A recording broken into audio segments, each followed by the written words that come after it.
Gwamnan jihar Kano, injiniya Abba Kabir Yusuf, ya yi kuskuren da Kanawa za su daɗe ba su samu nasara ko ba su fita daga wannan. Bari in gaya maka wani abu, kawo gwamnan jihar Kano Abba Kabir Yusuf ya yi abin da za a daɗe a ɗabi shekaru ba a daina kallon mutanen jihar Kano a matsayin maciya amana ba. Babu yadda za a yanzu ka ɗauki state ɗin Najeriya 35 da muke da su. 35 babu wani mutum da zai fito takara ko zai iya aminta da wani mutum da ya fito daga Kano saboda ya san cewa akwai cin amana a wannan jihar. Ana cin amana.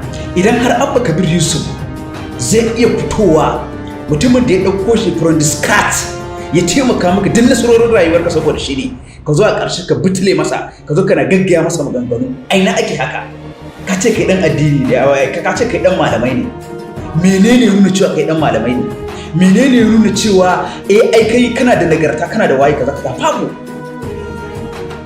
Kuma bari ga maka wani abu ka gani abinda Abba Kabir Yusuf ya gwamnatin jihar Kano ya raunata makomar matasa da yawa a jihar Kano saboda me yanzu siyasar wai wani kana babba a Kano wai ka dauko ka yadda da wani ba za ta taba yiwa ba. Kawai ka dauko mutum zo in maka takara zo in maka irin abinda Kwankwaso yi wa Abba ba za ka taba samu ba a bana. Kuma an daina a jihar Kano saboda me mutane abinda Abba ya zama izina ga saura waɗanda nan gaba. To haka na nufin kenan ya kashe goban matasan mu da yawa waɗanda suke da buri na yin siyasa da sauransu. Babu wani babban ɗan siyasa da yanzu zai iya ɗauko kawai daga Kano ai daga Kano ne zo a baka takarar mataimakin shugaban jam'iyya ko shugaban matasa ko shugaban kaza ko waye ko a tsaye da ka takarar gwamna ko mataimaki babu wanda zai yanzu. Saboda bai ya san cewa idan har Abba zai iya cin amana Kwankwaso so shi a waye da ba za a ci amanarsa ba. Sannan batu na koma su jam'iyyar APC da kake gani na rinda da Allah kaga shugaban kasa Bola Ahmed Tinubu kaga barin ga maka abin da yake kallon Abba kawai zo a tafi dai kawai babu wani abu da yake expecting mai kyau daga gare shi. Kaga suna tabarau Jibril Maliya ya ku gwamnatin Kano daraja 100% akan Abba Kabir Yusuf. Tambayin dalili shine ya san cewa Abba Kabir Yusuf ba dan Allah ya dawo wajensa ba ko ba yin sa yake ba ko ba kaunar sa yake ba.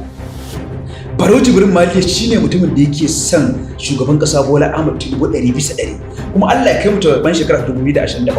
Duk abin da ya shafi na takara, na campaign, na yakin neman zaɓe, duk wani abu da za a turo jihar Kano za ka ga sai an fi kallon mutanen Barau Jibril Maliya saboda su ne 'yan amana, su ne suke da dattako, su ne kuma za su iya tsayawa tsakani da Allah sai shugaban kasa Bola Ahmed Tinubu aiki.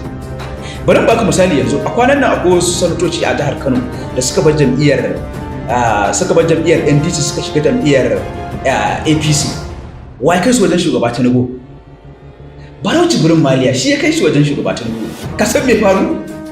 Babu abin da gwamnatin jihar Kano bai yi ba akan ya je kai su, bai samu wannan damar ba.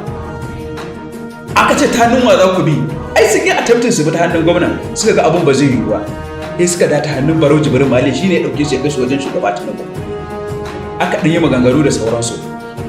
To abin da nake nufi shine ya riga ya barar da siyasarsa kuma ya riga ya tafi.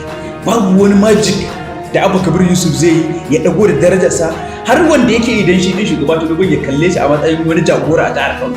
Babu wannan. Babu yanda za a yi ga Ganduje ga Sanata Barau Jibril Maliya kai magana wai Abba. Me ka zo yi? Me yake nema? Me zai samu? Me yake nema? Me abinsa? Ya manta lokacin da babu wanda yake bada mulki yayin da cewa babu wanda yake bada mulki sai Allah.